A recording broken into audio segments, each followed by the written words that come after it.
Hey, good morning, Calculus 2. Let's talk a little bit more about integration by parts in section 8.2. We're going to learn integration techniques in chapter 8. And the first one is this integration by parts. We did a little, here's a problem.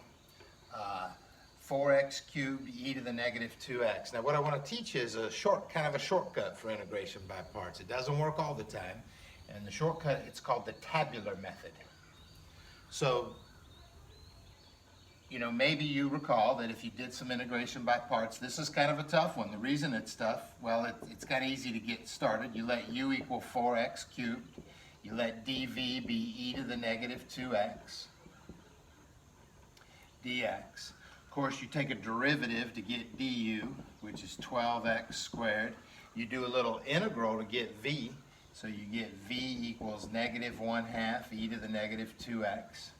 And then you would use the rule, the integral of u dv equals uv minus the integral of v du. We had that rule in a previous video. And what would happen is you'd be knocking down this u was an x cubed. In the next integral that you get, it would be an x squared. You'd have to do integration by parts again. I think you'd knock it down to an x. You'd have to do integration by parts again. So the integral that comes from integration by parts, sometimes you have to keep doing integration by parts. I guess I didn't do an example like that because I don't know, it's just terrible and long, but you can do it. I've done them, plenty of them.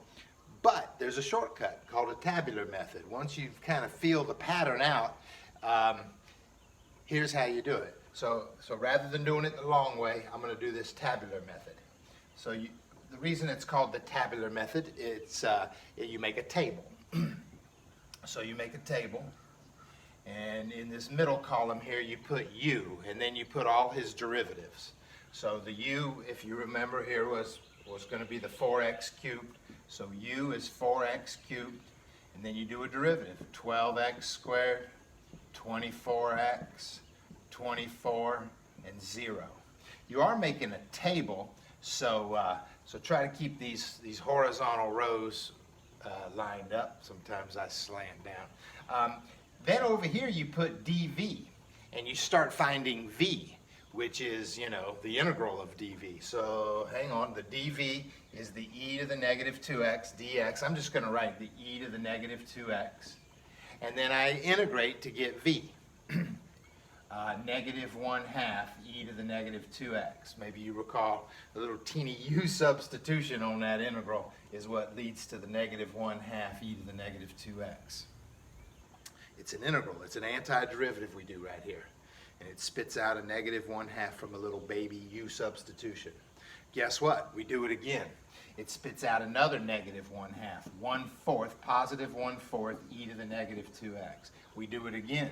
Negative 1/8 e to the negative 2x. I am trying to keep these in a horizontal table. I guess I better do one more. Positive 1/16 e to the negative 2x. In this first column, you start with a plus sign and you put plus, minus, plus, minus, plus.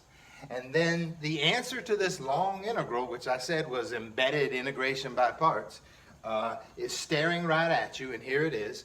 Remember, the first part of this answer is the uv.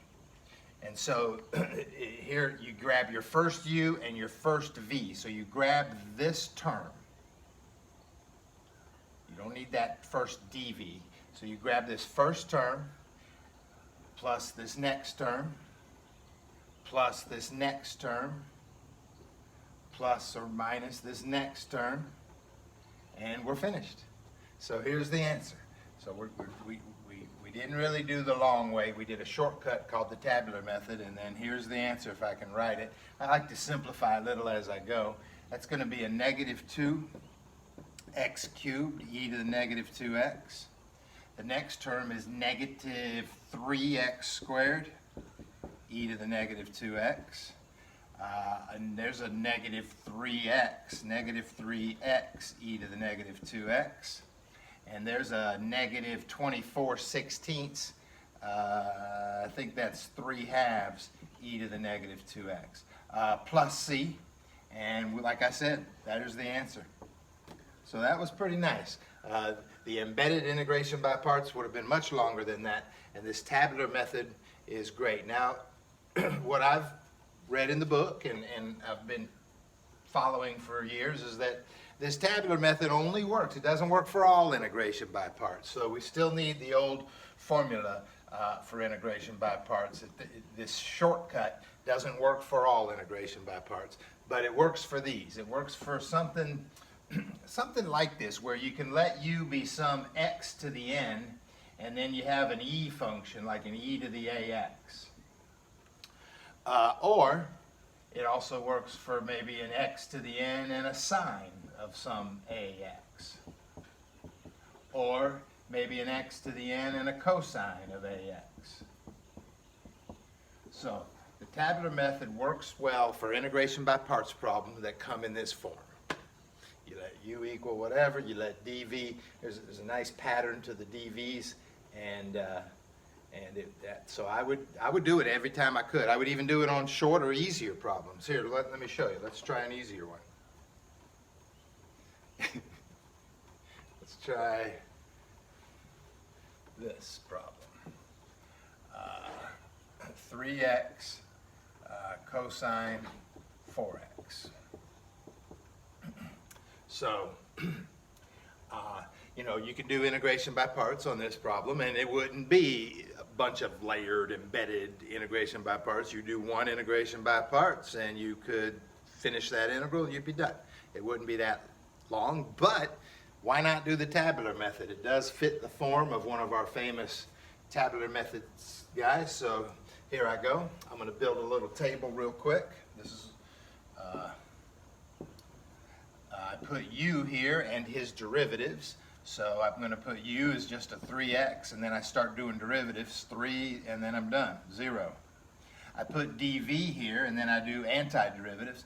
The dv is the cosine 4x. When I do an integral of cosine 4x, let me think, when I do an integral of cosine, I get sine.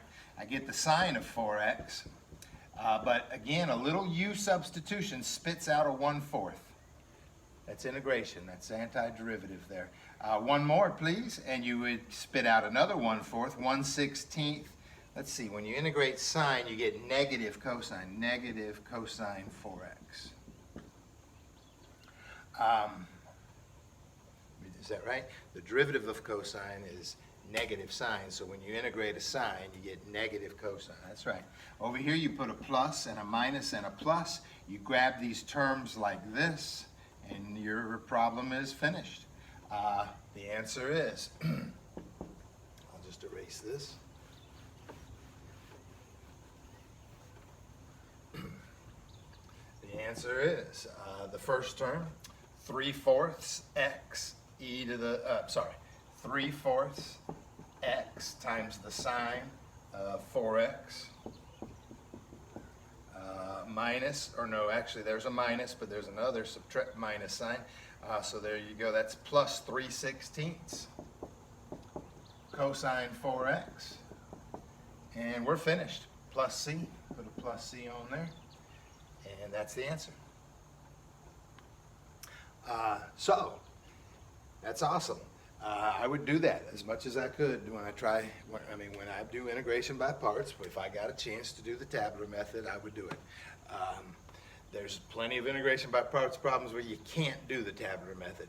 We still should try one or two of them before we move to the next section, but I'll stop this video here. Thank you.